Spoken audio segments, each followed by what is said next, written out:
Welcome to the Being Curious Show. I'm Brian Mariani, founder of No Shift Own. And I'm Kelly Wagner, publisher of Edge Magazine. Our show is about curiously connecting teachers and seekers on a wide range of topics in a safe space. Few topics will be off limits, and we have some amazing guests to share with you.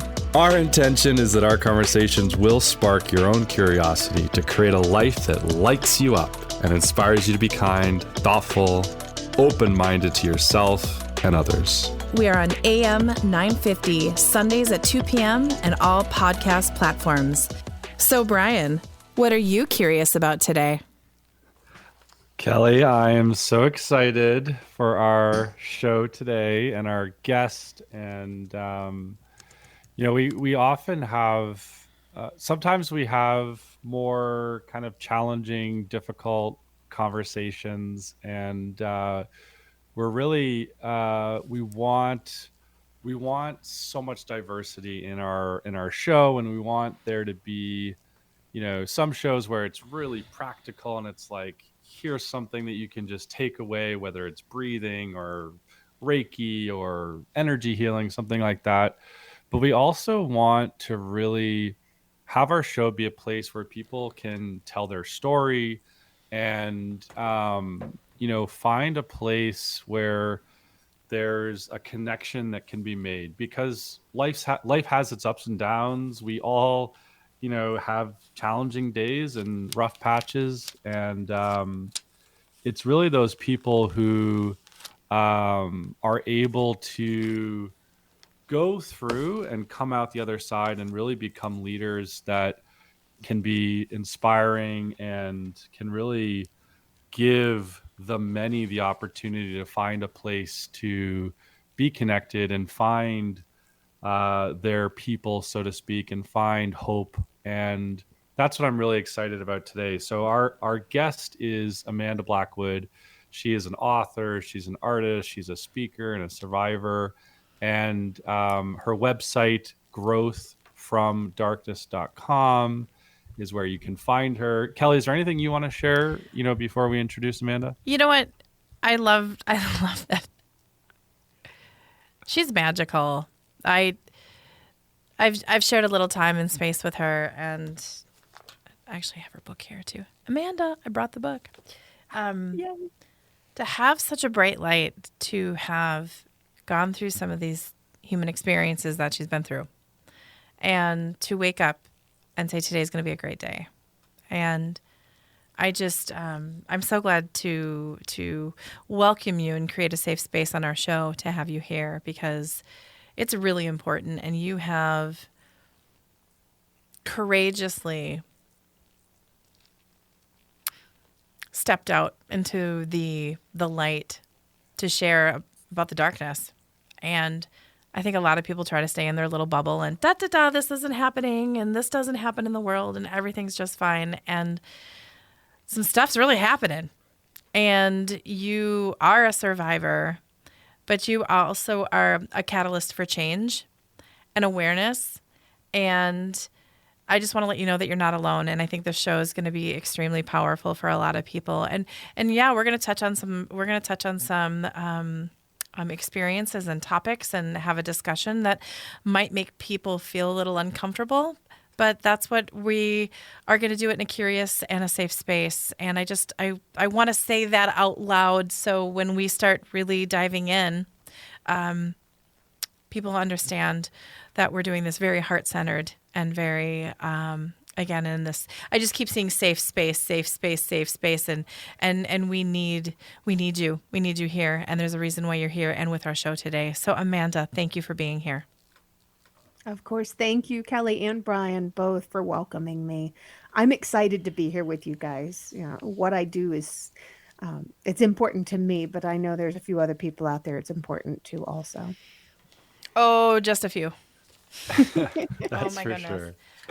Sure. So Amanda, why don't you just take a moment, introduce yourself. We definitely want to dive into your story, but really, it's important for people to get to know who you are today, but there's this entire adventure in your life that brought you to today. And so introduce yourself today, but also maybe share a story about a moment in time that happened before, where you can recognize today, okay, that was something happened in that moment that was meant to happen that way because it really helped me be the person I am today. And then we'll see where our conversation goes. You got this, lady. I'm already feeling it. So let's go. So these days, I live in Denver, Colorado with my husband and our rescue cats. As of last week, I just became a grandmother to a brand new little baby girl named Sapphire. She's in Arkansas with my son and his wife. Um, I have this absolutely beautiful, wonderful, magical life now. And looking back on my past, I can fully recognize that there's a huge part of me that for a long time didn't believe that something like this was possible. Mm-hmm. In 2019, just kind of touching a little bit on the body of my existence before, um, I found out that the man who had trafficked me made me famous on a pornography website. He had put up a bunch of different photos and videos of me. He also included social media information for people to be able to follow me and find me and start stalking me online. And he included personal information like a social security number, telephone numbers that were old phone numbers, old addresses, and that kind of stuff. It became a really dangerous situation for me. But that was the moment that I needed. Something inside of me snapped, and I decided I'm tired of hiding. He's going to find me anyway. I'm tired of pretending this didn't happen. It's always going to exist. And it's time that if people are going to be finding me, they need to understand why. And that was the moment that I decided to stand up and start talking about my story and to finally write my book. Absolutely. So we've touched on that we are going to be talking about human trafficking today, and I just want to let our audience know. And Amanda, human trafficking statistics will blow people's minds. Do you have any off the top of your head that you could share with the audience? Because I think people just don't. They do the la la la la la. This isn't happening, right? That's just what I see. Like we're all just doing that, but share some wisdom, because I think data is powerful, and I think you have some numbers and some information to share that our audience needs to hear. While it is difficult to have an exact number of how many course. people are in human trafficking, there are literally thousands right here in the United States alone. They are everywhere. And you never know who somebody is that you might be sitting next to in a restaurant or who might be standing behind you in line waiting to get your Starbucks. This could be somebody that's being trafficked. This could be somebody who has been trafficked. Many times I've had people say, I've never talked to anybody who's a survivor of human trafficking before. And the first thing I always tell them is that you know of. Yeah. Less than 2% of all victims survive. The average lifespan of somebody who's in the world of trafficking is only about 7 years. So can you imagine being, 18 years old, knowing that you've been in trafficking for about, 6 years already, and knowing that your life is probably coming to an end soon. Most are beaten to death. They die of a drug overdose. They're murdered. They commit suicide. They take some really drastic means to be able to get out of trafficking. And a lot of them age out and they're seen as old hat. But while so many people associate human trafficking with children and people under the age of 18 only make up about 1/4 of all victims of trafficking. So there's another huge number where a lot of victims of trafficking don't realize that what they're going through has been specifically called human trafficking because it doesn't look like how the media has portrayed it. It's a really harsh reality waking up one day and going to an anti-trafficking conference in February of 2018 and sitting down and listening to people talk about what human trafficking actually looks like and how it's completely different from what it's portrayed as, and realizing in that moment, oh my gosh, that's what I went through. I'm a survivor of trafficking. There are several different forms of trafficking. It's not just sex trafficking, but that seems to be the hot button that we talk about here because it seems to be the most controversial. There's also organ trafficking. We don't get a lot of that here in the U.S., but it does still exist Tell even me here. more about that. People are taken and tricked into situations where they're then drugged. A lot of times this is in a hotel room where they're then opened up and things like kidneys or livers or whatever organs are, on the high market at that point Right. are taken out of them. And while if it's a kidney, if you've got another kidney, you can live. It's still a brutal and terrible and traumatic thing to go through. But there's many organs like the liver that you can't live without. Once that's gone, your life is gone. Right. So there's people that are literally losing their lives to trafficking.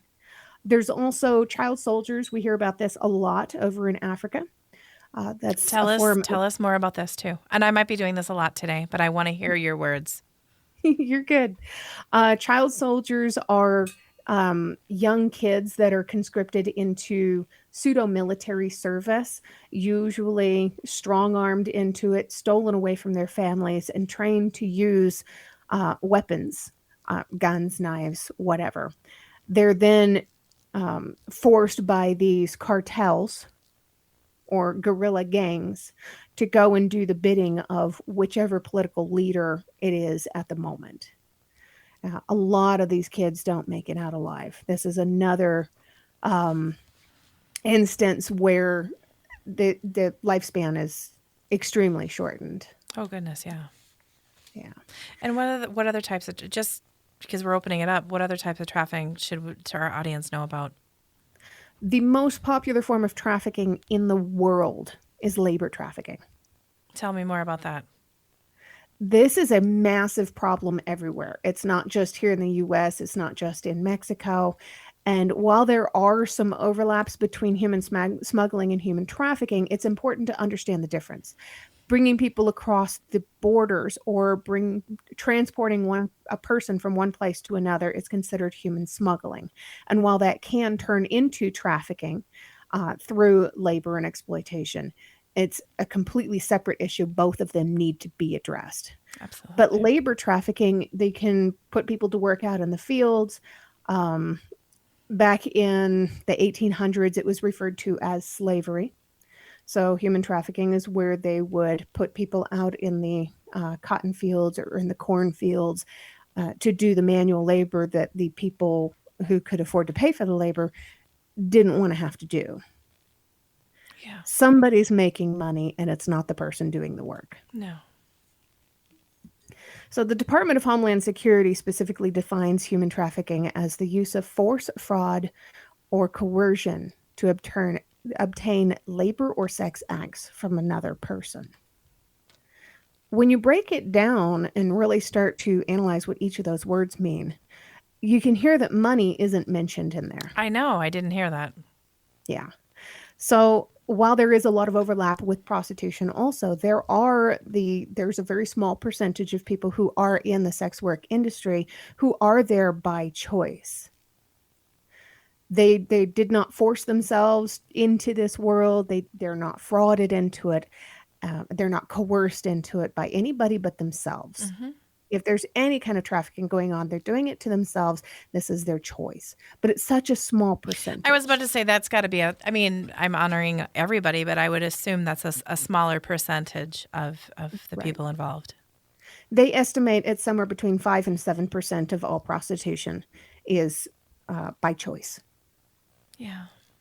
Yeah, and these numbers are massive.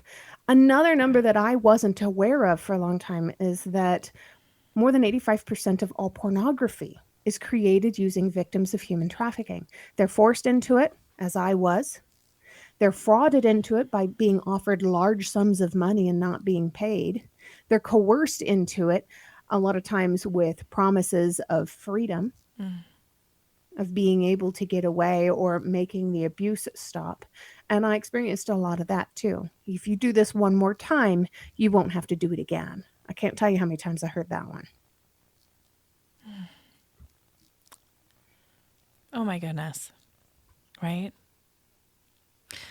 So we're honoring you, and we're creating that safe space we talked about at the top of the hour. Mr. Brian's having, there he is. I was about to say Mr. Brian was having some internet. We get the craziest little energetic things that happen on our show. We should have a show just on that, because it always happens at a key point that we're sharing space with our guest. You guys, we're wrapping up segment 1. We're here with Amanda Blackwood. Her website is growthfromdarkness.com. This is the Being Curious show. We opened it up, and you can just imagine where we're going to go today. We're honored you're here, and thank you so much. We'll be back.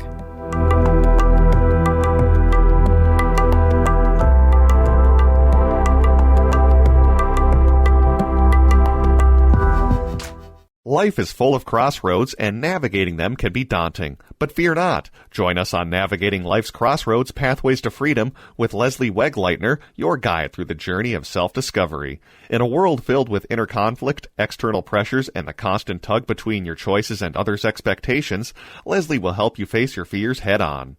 Discover how to choose your path authentically without compromising your true self. Our show explores the profound question, how can you find inner peace, align with your deepest desires, and make decisions that honor your unique journey?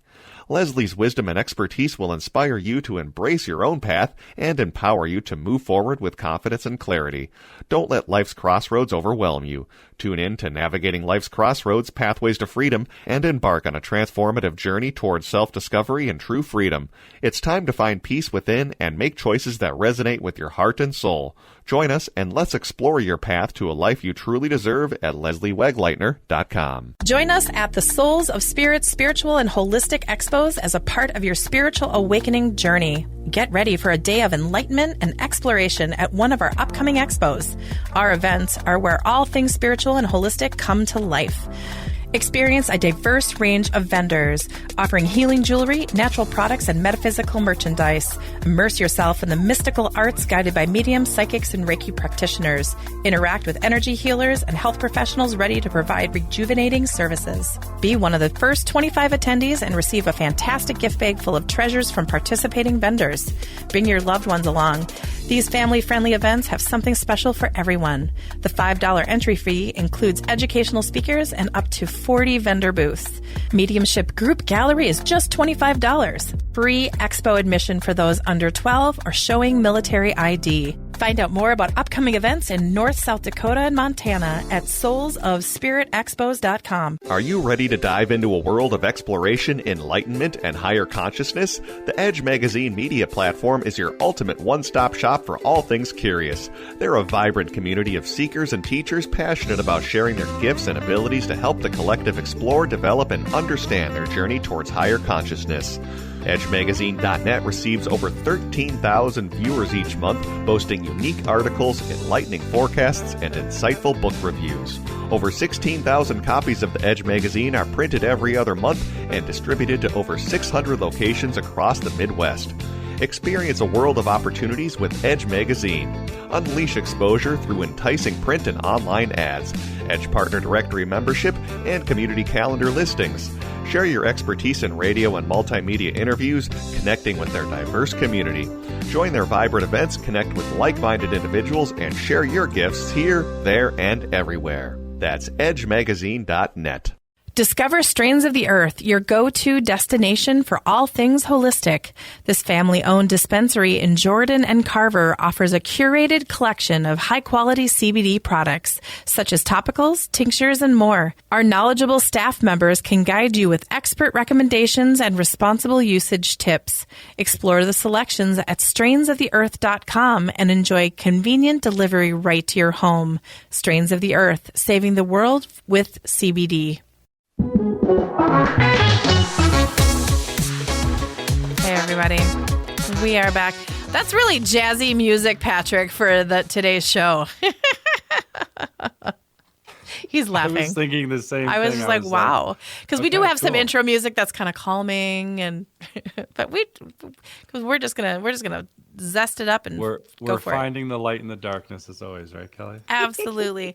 So we were just in segment 1 talking with Amanda, and we're really unpacking the experience and educating. And I think today is going to be really powerful about how you're going to educate. I also told Amanda that I might say, "Tell me more, tell me more, tell me more" about some different topics. So, Amanda, tell us about your experience when you were, I think, 17. 18. 18. Thank you. 18, tell us your story about being trafficked when you were 18. So to back that up just a little bit further, well, a lot bit further. Please do. Please do.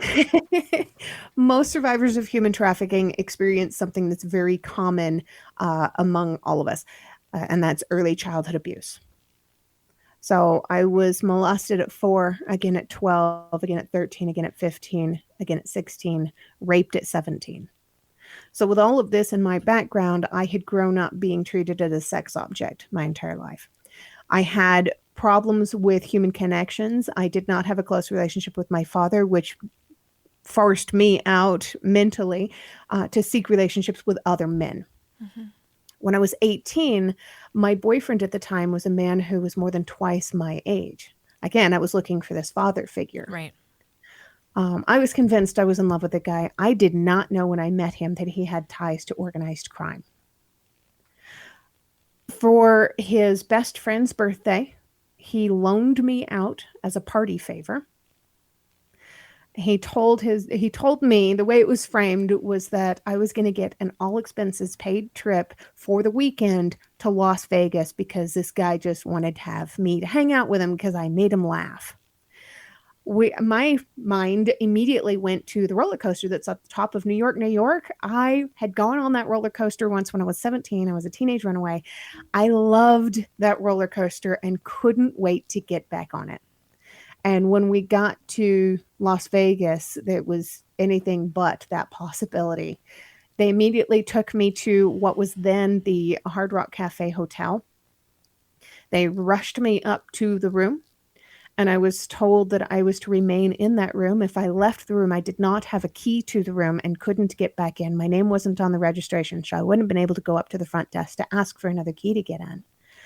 I was allowed to order room service once a day, but the people at room service had very specific instructions, and I think some palms were greased in this process to make sure that when they brought it up, they dropped it off outside of the room and left completely before I was allowed to go out and go retrieve the food so that I would have something to eat. For 52 hours, I was locked up in this hotel room with nobody asking any questions, nobody wanting to know any details.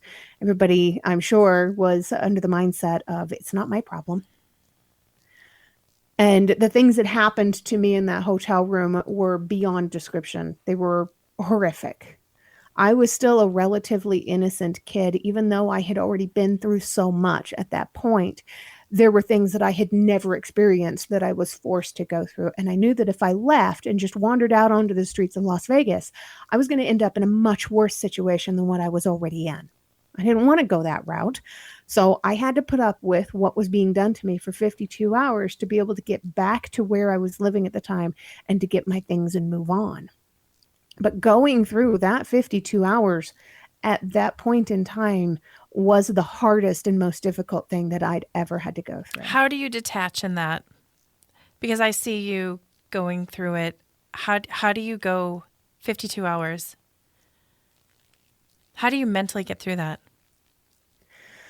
It was not easy. Yeah. I just kept on telling myself, basically, I've been through worse, even though I hadn't. Right. I've been through worse. I've been through stuff like this before. I've got this. I can do this. Just keep going. Just deal with it. And your boyfriend, we're going to put air quotes around that. He was not there during this time. No, he stayed in Arizona when his buddy and I went to Las Vegas. And just new people would just come into the room and X would happen and then they would leave. I mean, how does that look? It was all his buddy. Okay. For the sake of the show, let's call him Carlo. Yeah. Carlo would repeatedly rape and assault me. I was told by my boyfriend at the time that I needed to be accommodating. And I didn't understand really what that meant until Carlo explained it to me while trying to force me into sex acts. Okay. So the 52 hours are done. And is it basically just, and I'm sorry of my ignorance, and I'm not trying to be ignorant. I'm really trying to hold this curious space. Did he just say shower and clean up and go home? I mean, how do you mentally walk out of that room and then just tell me more? Walking out of that room, I was actually excited. Oh, I bet. I bet. There was this level of excitement in me. I couldn't wait to go get on that airplane. And it was a terrible flyer at the time. I was absolutely terrified of airplanes. I was a white knuckle flyer.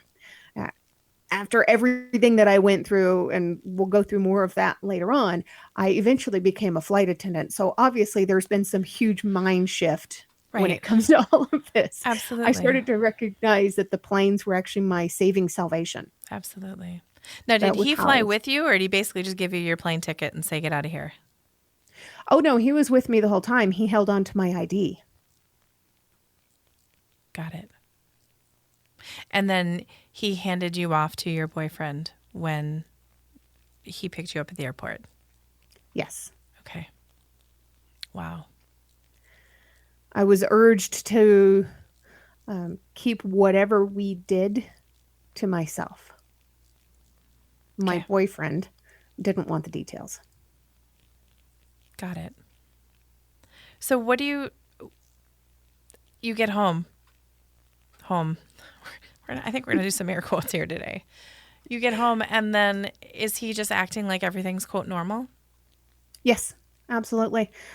We went back to life being exactly what it had always been. I worked at a gas station at the time, and he had a job that I wasn't overly familiar with, selling medical equipment when he had his time available to him to do so, but made the most of his money by selling heavy narcotics. Got it. Well, oh my goodness. Brian, I need a moment to just take this in because I can dial in with the different situations, and it's interesting. I loved the Hard Rock Hotel, the concept of it, but anytime I'd stay there or gone there, I always felt this sadness to it. And I absolutely get that you're not alone in any way, shape, or form with your experience there. Right. Right. Yeah. I think at the time it was actually a known trafficking location.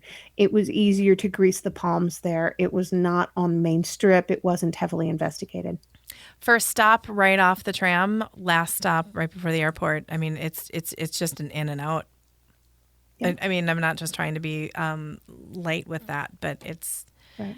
you can see kind of the markers in the map, and you're like, oh, that makes sense. Yeah.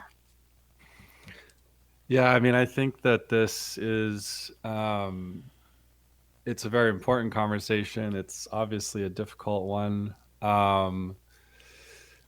My silver lining is that someone hears this that needs to hear it, or someone shares it with someone that maybe needs to hear it more, and it wakes people up to not turning a blind eye. You know, I think that people get stuck in their own survival mode, and there's this quote or statistic that I'm not going to say is 100% true, but I remember hearing it at some point that in rape prevention class, they actually teach women to yell fire instead of rape. And maybe Amanda, you can back that up. But I remember hearing that, and it was unbelievable. I couldn't believe that was true. But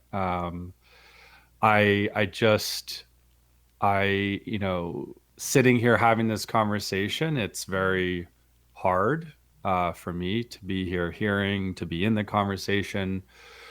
But I don't want to turn a blind eye and I don't want to not listen. I'm very, very present to this conversation. And I really hope that other people are as well. And that it is, in its essence, an invitation for people to be more aware and be more conscious.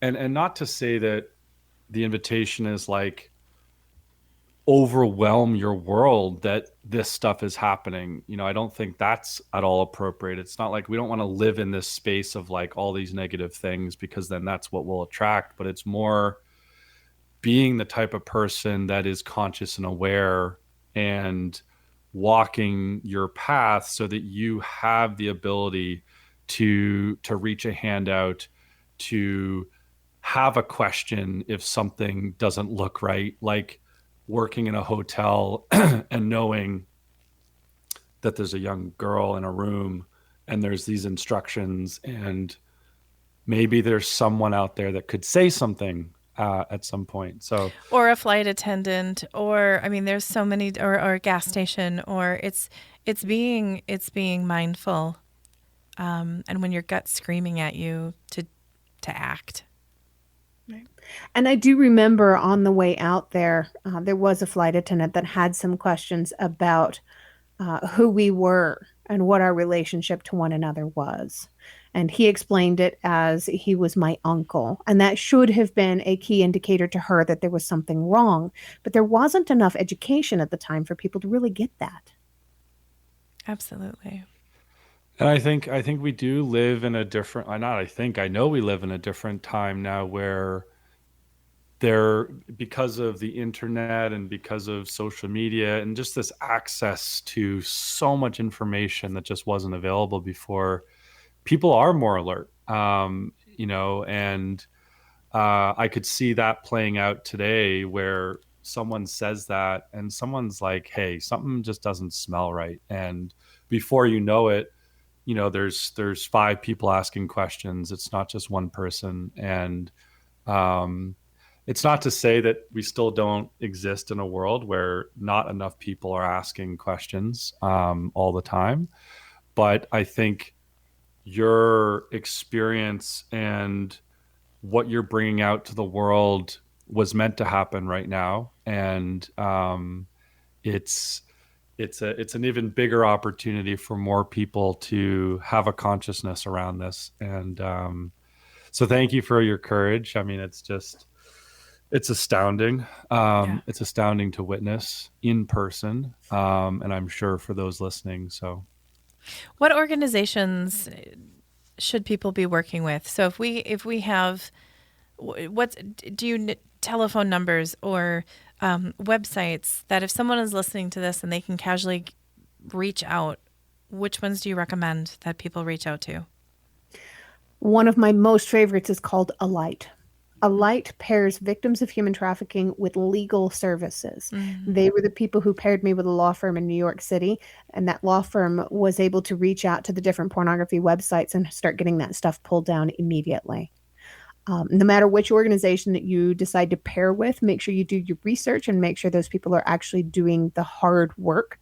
And there are organizations out there that will take survivors' stories and exploit them for their own financial gains. So watch out for those too and avoid those at all costs. Do you have any of those names that you could say on the show, or is that something that we shouldn't divulge? I just want to honor the space.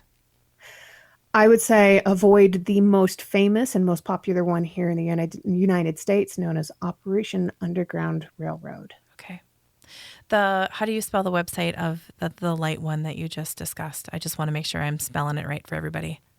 I believe it's ALIGHT, but if you put in Alight with that spelling and then put human trafficking after it, it should come up pretty quickly on a Google search. That's fantastic. Okay, you guys.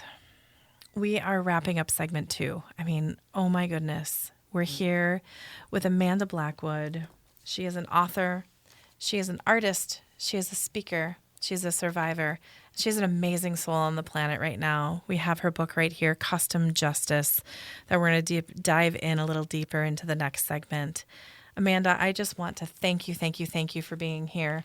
growthfromdarkness.com or detailedpieces.com are her two websites. On behalf of Kelly and Brian and Kelly, the Being Curious Show, this is wrapping up segment 2. We'll be back here with Amanda, and thank you.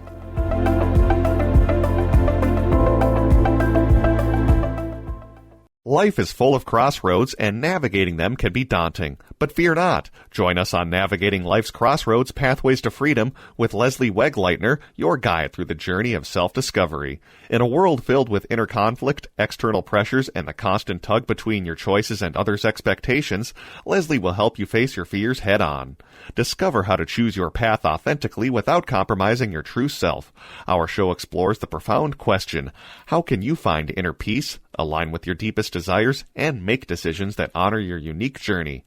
Leslie's wisdom and expertise will inspire you to embrace your own path and empower you to move forward with confidence and clarity. Don't let life's crossroads overwhelm you. Tune in to Navigating Life's Crossroads Pathways to Freedom and embark on a transformative journey towards self-discovery and true freedom. It's time to find peace within and make choices that resonate with your heart and soul. Join us and let's explore your path to a life you truly deserve at lesliewegleitner.com. Join us at the Souls of Spirit Spiritual and Holistic Expos as a part of your spiritual awakening journey. Get ready for a day of enlightenment and exploration at one of our upcoming expos. Our events are where all things spiritual and holistic come to life.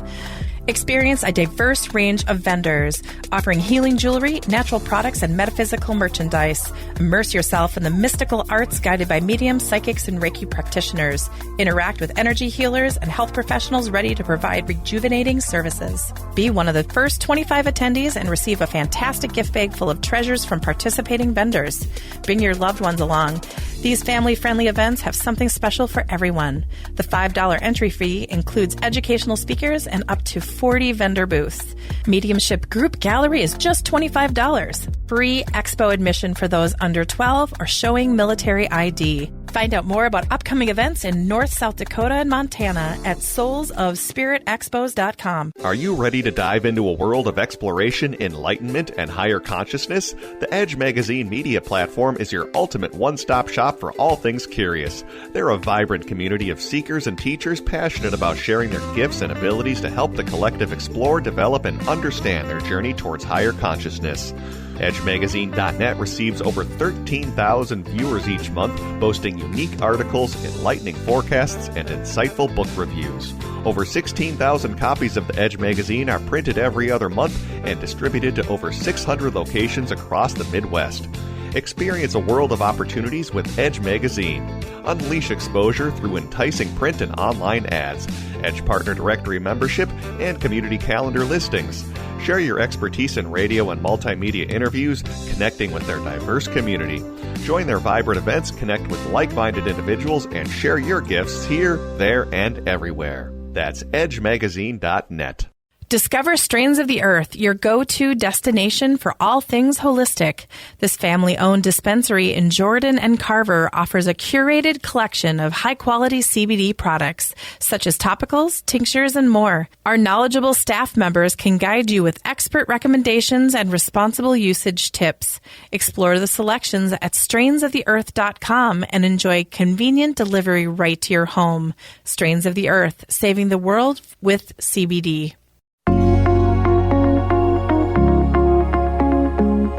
Hey everybody, we're back, the Being Curious Show.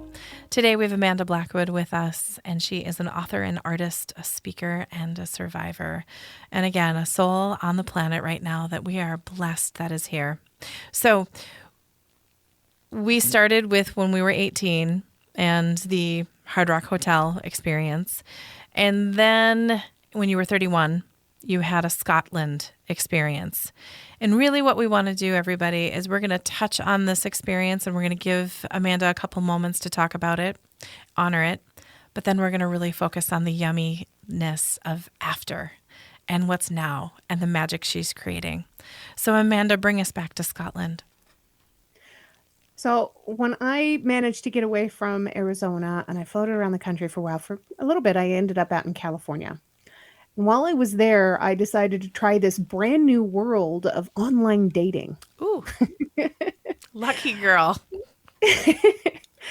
I met somebody through online dating that I just absolutely was head over heels for. He was really great guy. He was a police officer, very smart, charismatic, witty, just all around charming. He was good looking also, which, that's just a bonus. It always helps. But he was just this great guy. But we already knew that because he was all the way overseas and I was here in the US, that this was only ever going to be a friendship. Well, eventually, after 7 years, he had come to visit me. I had gone to visit him. We decided we were in love. So he asked me to get a fiance visa to go out to Scotland to marry him and be with him forever. And I thought, what a wonderful idea this is. I'm probably never going to find anybody as great as this guy. And he's a police officer, so I'm going to be safe. And I'm going to be living in the land of castles and dreams and kings and queens. And what a wonderful life this is going to be. I'm finally finding my fairy tale ending. And it took him 7 years to get me there. And within 7 days, that man was trafficking me. He knew my history. He knew how to exploit that. He knew all of my weaknesses. And he was a police officer. And he was a police officer. If I went out and tried to find help, who was I going to talk to? They were just going to take me to the police and they were going to not believe a word I was saying because he's a police officer. They're going to protect their own. He was a very, very vile and evil human, especially when he drank. So it took me a long time to try to come up with different escape strategies. The first one I used, he had taken my driver's license and my passport and my credit and debit card and all that stuff as soon as I got there. He said it was for safekeeping. I should have learned my lesson by then. I was 31 years old, but I had not. He took all this stuff and he put it in a small lockbox. And one night while we were, putting it delicately, entertaining guests, he had a lot to drink. By the time they left, he was plastered. I conned him into giving me back my identification documents and my debit card. And I told him that the reason that I needed this stuff was so that I could go to the bank and withdraw all of my money and give it to him so that he could put it in his bank account and we could actually spend it. When in reality, what I did was then use my computer the very next day to purchase the most affordable emergency flight out of Scotland to get back to California. I bought a ticket for a little bit over $2,000, but that was the only one that I could afford at the time, and it didn't leave for another 5 days. And because of the abuse, I ended up with a kidney infection so bad that I was taken to the hospital. I was basically unconscious the day that my plane took off, and it was a non-refundable flight out. So I lost the money, I lost the flight, and I was stuck there. I had already done so much research into psychology at this point because I had wanted to know why these things had continued to happen and what makes people tick. Why do people do these things? One of the things that I'd learned about was something that was then called Stockholm Syndrome. It has since been renamed as trauma bonding.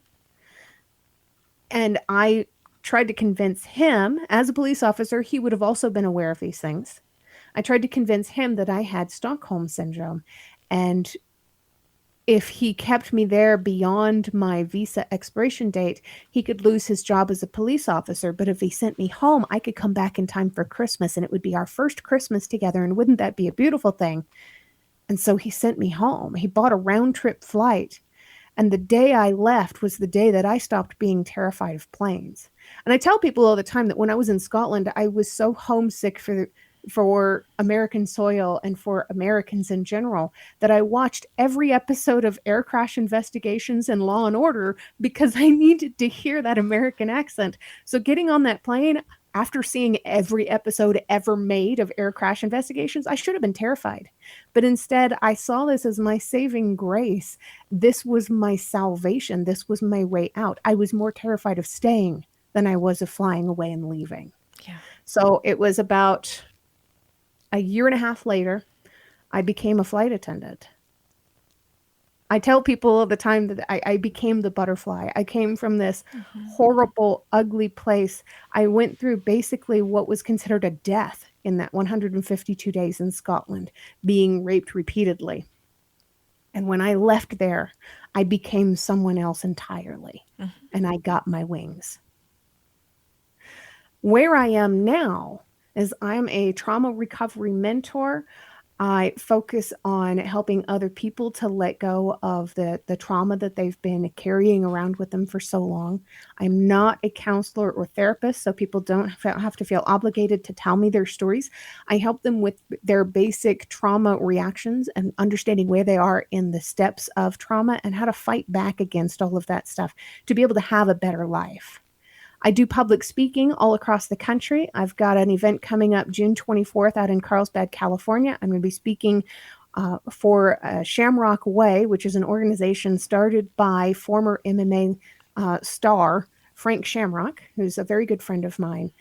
He himself had a traumatic background, and he's all about wanting to help empower and support people. So the event is called From Battered to Brave, and it's about empowering women to fight back against abuse. I also have a cookbook coming out that I'm super excited why are you about. doing a cookbook? I have to say, I mean, it's amazing, but like, you got to give me information on the cookbook. Well, the title helps with that a little bit. Okay. It's called Surviving in the Kitchen. Ooh. Recipes for Life, Love, and a Full Stomach. Aww.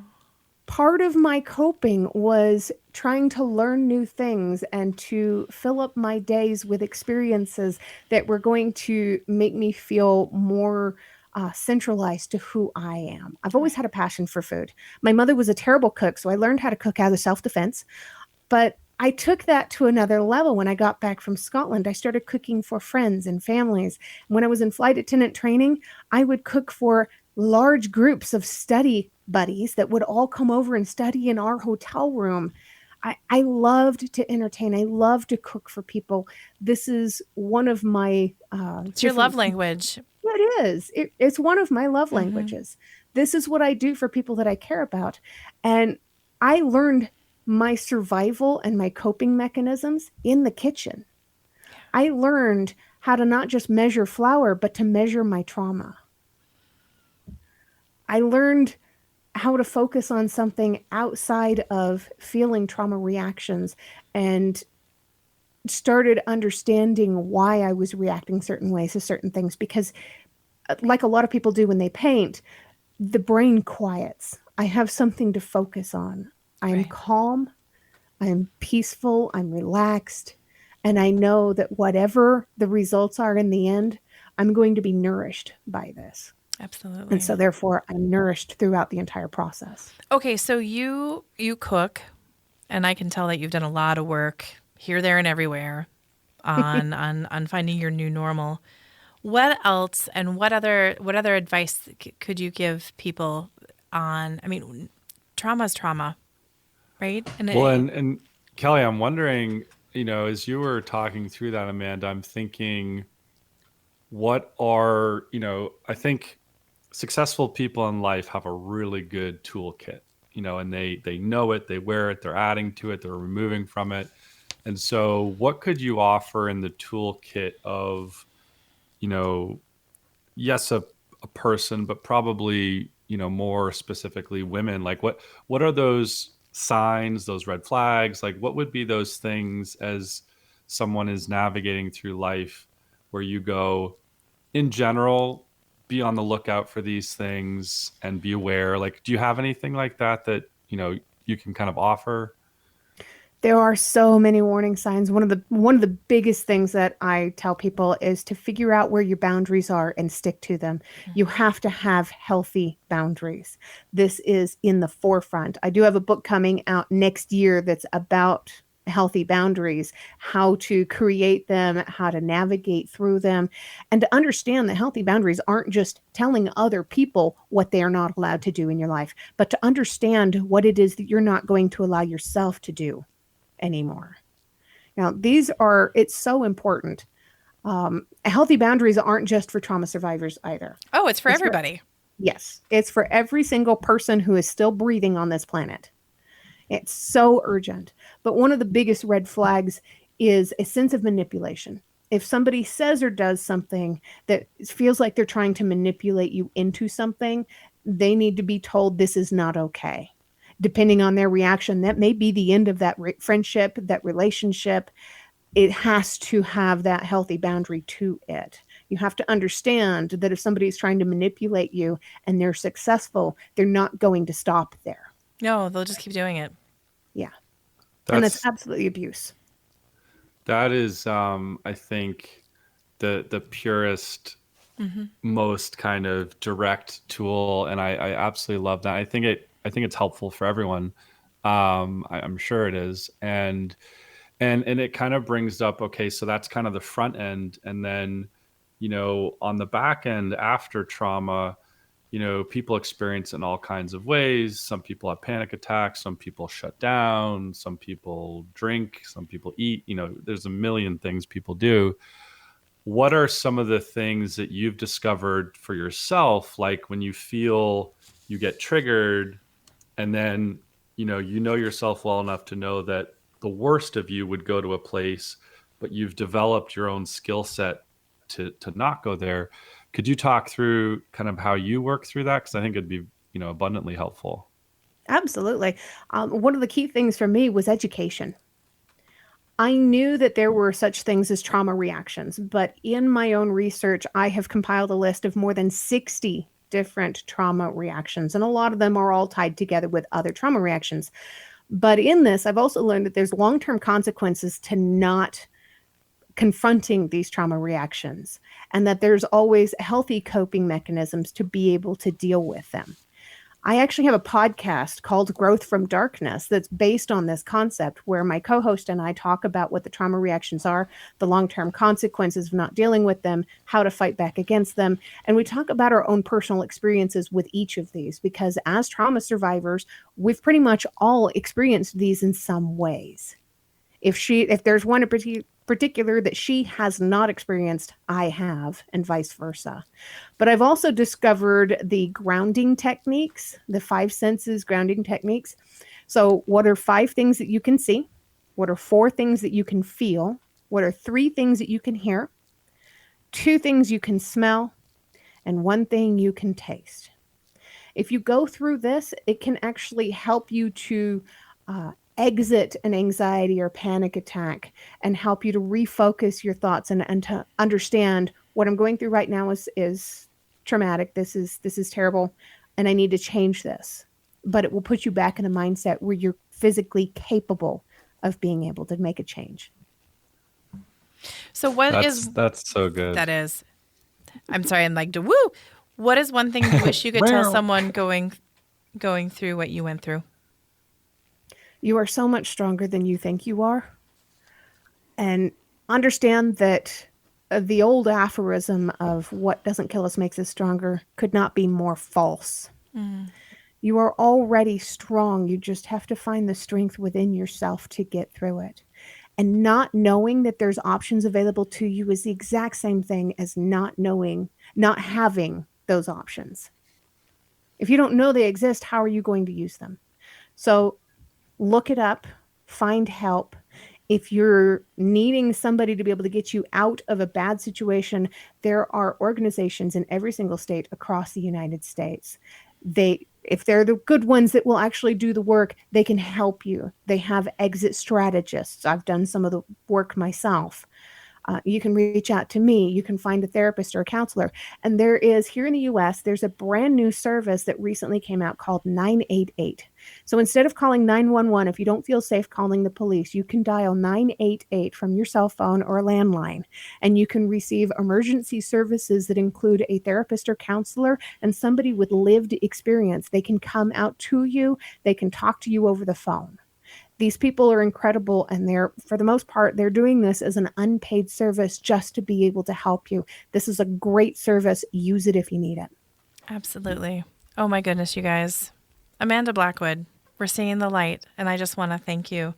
The book is going to be available. Her cookbook is going to be available But the link won't be available till it's published, so we'll definitely have our audience check back.